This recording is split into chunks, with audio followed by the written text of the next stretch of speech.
Hello student, good morning. आज का topic है एड्रिनल ग्लैंड और सुप्रारीनल ग्लैंड। एंडोक्राइन सिस्टम से है, चैनल फर्स्ट ईयर स्टूडेंट के लिए है। तो स्टार्ट करते हैं एड्रिनल ग्लैंड और suprarenal gland. It is also called life saving gland और एसेंशियल एंडोक्राइन ग्लैंड। इसको जो हमारी एड्रिनल ग्लैंड होती है इसको हम लाइफ सेविंग ग्लैंड बोलते हैं या ये एंडोक्राइन ग्लैंड होती है। इसके बाद in the absence of these gland deaths occur with in 3 to 15 days. अगर किसी भी इंसान में या किसी भी व्यक्ति में एड्रिनल ग्लैंड एब्सेंट होगी तो जो व्यक्ति होगा वो 3 से 15 दिन में मर जाएगा। It is situated on the upper pole of each kidney. ये जो एड्रिनल ग्लैंड्स होती है वो ईच किडनी मतलब किडनी के दोनों किडनियों के अपर पोल मतलब ऊपर के साइड सिचुएटेड होती है।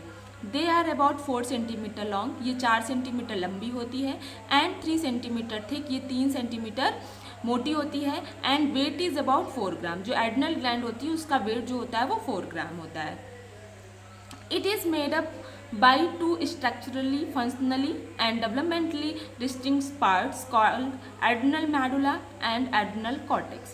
ये जो हमारी एड्रिनल ग्लैंड्स होती है वो दो मेन स्ट्रक्चर रूप से, फंक्शनली रूप से, डेवलपमेंटली रूप से 2 पार्ट्स में क्या होती है या फिर दो तरीके से बनी हुई होती है या फिर 2 पार्ट्स में डिवाइड होती है। जैसे कि number 1 adrenal medulla and number 2 adrenal cortex.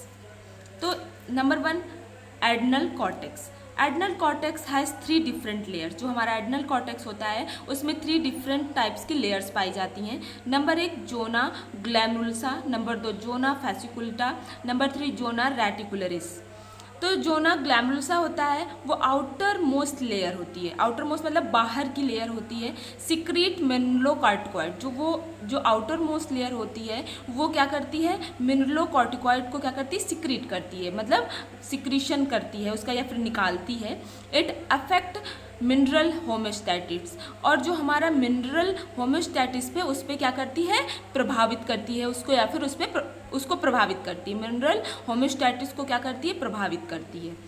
उसके बाद सेकंड वन है zona fasciculata. Middle layer secrete glucocorticoid. जो हमारा जोना फैसिकुलेटा होता है वो हमारी मिडिल लेयर होती है, वो किसको सिक्रीट करती है, ग्लूकोकॉर्टिकॉइड को। इट अफेक्ट्स ग्लूकोज होम्योस्टैटिस, और ये किसको प्रभावित करती है, होम्योस्टैटिस, ग्लूकोज होम्योस्टैटिस को क्या करती है, प्रभावित करती है। नेक्स्ट है हमारा जोना रेटिकुलरिस। ये क्या होती है, इनर मोस्ट लेयर होती है। इनर मोस्ट मतलब सबसे नीचे की लेयर होती है। Secrete sex hormones. तो जो जोना रेटिकुलरिस होती है वो हमारे सेक्स हार्मोन्स को क्या करती है, सिक्रीट करती है। तो सबसे पहले हम स्टार्ट करते हैं मिनरलोकॉर्टिकॉइड्स। मिनरलोकॉर्टिकॉइड्स इसको हम लोग एडलस्ट्रॉन भी बोलते हैं। एडलस्ट्रॉन इज द मेन मिनरलोकॉर्टिकॉइड। जो हमारा एडलस्ट्रॉन होता है वो हमारा मेन मिनरलोकॉर्टिकॉइड होता है। मिनरलोकॉर्टिकॉइड क्या है, हमने यहाँ पीछे पढ़ा था। मिनरलोकॉर्टिकॉइड जो जोना ग्लोमेरुलसा आउटर मोस्ट लेयर जो सिक्रीट कर रही थी उसको कौन सिक्रीट कर रहा था, जोना ग्लोमेरुलसा मिनरल कॉर्टिकॉइड। उसी को हम क्या बोलते हैं, मिनरलोकॉर्टिकॉइड बोलते हैं। It is involve in maintaining water and electrolyte balance. जो मिनरलोकॉर्टिकॉइड्स हार्मोन्स होता है, ये हार्मोन्स है, ये जो हार्मोन्स होता है ये क्या करता है, हमारे वाटर और इलेक्ट्रोलाइट बैलेंस को मेंटेन करता है, ठीक है, या फिर मेंटेन करने में हेल्प करता है, इन्वॉल्व होता है। उसके बाद नेक्स्ट है it regulate homeostasis of 2 important mineral ions sodium and potassium to maintain और regulate blood volume and BP. ये साथ में क्या करता है, हमारे होम्योस्टैटिक्स को रेगुलेट करता है और 2 इम्पॉर्टेंट मिनरल्स को भी, मिनरल आयंस को भी क्या करता है, रेगुलेट करता है। वो कौन कौन से हैं, सोडियम और पोटेशियम। और साथ में क्या करता है, टू मेंटेन और regulate blood volume and BP. जो मिनरलोकॉर्टिकॉइड्स होता है वो ब्लड वॉल्यूम को और ब्लड प्रेशर को भी क्या करता है, मेंटेन करता है। उसके बाद एंजियोटेंसिन, रेनिन एंजियोटेंसिन से एक हार्मोन्स होता है, ऑल्सो स्टूमुलेट। जो हमारा रेनिन एंजियोटेंसिन हार्मोन्स होता है जो इलेक्ट्रोलाइट बैलेंस में काम आता है, उसको हेल्प करता है। वो क्या करता है, स्टूमुलेट द रिलीज ऑफ एडलस्ट्रॉन। वो क्या करता है कि जो हमारे एडलस्ट्रॉन होते हैं उसको रिलीज करने में या फिर उसको स्टूमुलेट करने का काम करता है। उसके बाद नेक्स्ट है ग्लूकोकॉर्टिकॉइड्स। जो हमारी सेकेंड लेयर थी, कौन सी सेकेंड लेयर थी, हमारी सेकेंड लेयर थी जोना फैसिकुलटा। ये हमारी मिडिल लेयर जो थी वो क्या कर रही थी, ग्लूकोकॉर्टिकॉइड्स को क्या कर रही थी, सिक्रीट कर रही थी। तो जो ग्लूकोकॉर्टिकॉइड्स है कॉल्ड लाइफ प्रोटेक्टिव हार्मोन, जो ग्लूकोकॉर्टिकॉइड है इसको हम लोग लाइफ प्रोटेक्टिव हार्मोन्स भी बोलते हैं, और हार्मोन एसेंशियल फॉर लाइफ। और ये जो ग्लूकोकॉर्टिकॉइड्स होता है वो हमारी लाइफ के लिए बहुत ज़्यादा ज़रूरी होता है। बिकॉज क्यों होता है, it helps to withstand us during stress, और ये हमें उस टाइम पे सहायता प्रदान करता है, उस टाइम पे हमें हेल्प करता है जब हमें कोई स्ट्रेस हो रहा होता है, तो उसके अगेंस्ट ये स्टैंड लेता है, मतलब हमारे स्ट्रेस लेवल को कम करने का काम करता है। कौन करता है, ग्लूकोकॉर्टिकॉइड्स। ग्लूकोकॉर्टिकॉइड्स के कुछ फंक्शंस हैं, जो कार्य हैं, जैसे कि regulation of carbohydrate and metabolism. ये कार्बोहाइड्रेट जो हमारी बॉडी में पाए जाते हैं उनको मेटाबॉलिज्म और उनका रेगुलेशन का काम करता है।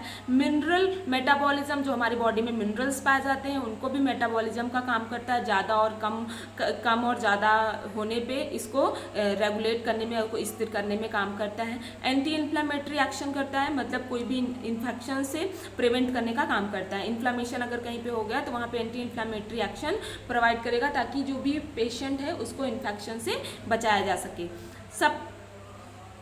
सप्रेशन ऑफ इम्यून रिस्पांस, और साथ में अगर किसी का इम्यून रिस्पांस जो है अगर वो बढ़ रहा है तो उसको सप्रेस करने का भी काम करता है। सप्रेस करने का मतलब होता है दबाने का काम करता है। उसके बाद नेक्स्ट लास्ट वन है हमारा सेक्स हार्मोन्स, जो हमारी थर्ड लेयर थी कौन सी, जोना रेटिकुलरिस, जो इनर मोस्ट लेयर थी, मतलब सबसे नीचे की लेयर थी, वो क्या सिक्रीट कर रही थी, सेक्स हार्मोन्स को सिक्रीट कर रही थी। तो हम यहाँ पढ़ते हैं सेक्स हार्मोन्स, जिसको हम लोग गोनाडोकॉर्टिकॉइड्स भी बोलते हैं। There are 3 sex hormones among them androgen मतलब male sex hormones are secreted more than estrogens and progesterone from adrenal cortex. ये क्या होते हैं, देयर आर 3 सेक्स हार्मोन्स होते हैं, जो जिसे हम लोग मेल सेक्स हार्मोन्स या फीमेल सेक्स हार्मोन्स बोल सकते हैं। Are secreted more than estrogen, इससे क्या होता है, इन मेनली जो सेक्स हार्मोन्स होते हैं वो सिक्रीट होते हैं मोर देन, सबसे ज़्यादा कौन होते हैं, एस्ट्रोजन और प्रोजेस्टेरॉन। कहाँ से होते हैं, एड्रिनल कॉर्टेक्स से होते हैं हमारे। Male sex hormones are responsible for masculine features of the body. जो मेल सेक्स हार्मोन्स होते हैं जैसे प्रोजेस्टेरॉन या टेस्टोस्टेरोन वगैरह, ये जो हार्मोन्स होते हैं टेस्टोस्टेरोन हार्मोन्स वगैरह जो होते हैं वो रिस्पॉन्सिबल होते हैं मस्कुलाइन फीचर, जो भी मर्दाना फीचर्स होते हैं बॉडी के अंदर, जैसे कि हेयर का आना, वॉइस का भारी होना, चेस्ट में हेयर आना, इन सारी चीज़ों में क्या करता है, जो हमारे सेक्स हार्मोन्स होते हैं वो हेल्प करते हैं, काम करते हैं, या फिर ये उनका कार्य होता है। नेक्स्ट है with these secreted by the testis and ovaries in late puberty in adulthood. और ये जो हार्मोन्स होते हैं वो हमारे मेल में टेस्टिस से और फीमेल में ओवरीज से सिक्रीट होते हैं। कब होते हैं, लेट प्यूबर्टी एंड एडल्टहुड, जब जो हमारी जो लड़कियां और जो लड़के होते हैं जब वो प्यूबर्टी स्टेज में जाते हैं उस टाइम पे ये जो हार्मोन्स होते हैं वो सिक्रीट होना स्टार्ट हो जाते हैं। उसके बाद नेक्स्ट है एड्रिनल मेडुला। अभी तक हम जितने भी हार्मोन्स पढ़ रहे थे वो हम एड्रिनल कॉर्टेक्स के पढ़ रहे थे। अब हमारा नेक्स्ट है adrenal medulla. It is a inner part of the suprarenal gland. ये जो हमारा एड्रिनल मेडुला होता है वो इनर पार्ट, मतलब नीचे का पार्ट होता है किसका, सुप्रारीनल ग्लैंड का, and forms 20% of mass of whole adrenal glands. और ये क्या करता है, 20% जो भाग होता है ग्लैंड का, जो मतलब पूरी ग्लैंड का जो 20% भाग होता है वो किसका होता है, एड्रिनल मेडुला का होता है, या फिर 20% जो भाग होता है वो एड्रिनल मेडुला का होता है। When stimulated by it extensive sympathetic nerve supplies the glands release the hormones. और जब एड्रिनल मेडुला जो होती है उसके अंदर से जब स्टिमुलेशन होता है, सिंपैथेटिक नर्व सप्लाई में जब स्टिमुलेशन होने लगता है तो जो ग्लैंड्स होती है वो हार्मोन्स को रिलीज करती है। मेनली 3 हार्मोन्स को रिलीज करती है, एड्रिनलिन, नॉर एड्रिनलिन और डोपामाइन। जिसमें क्या है, जो एड्रिनलिन और नॉर एड्रिनलिन होते हैं वो क्या करते हैं, are helpful in stressful situation. कोई भी स्ट्रेसफुल सिचुएशन आ रही होती है लाइफ में, by preparing the body to fight, तो ये हमारी बॉडी को प्रिपेयर करती है ताकि कोई भी स्ट्रेसफुल लाइफ से या स्ट्रेसफुल सिचुएशन से बॉडी जो है वो फाइट कर सके, मतलब लड़ सके।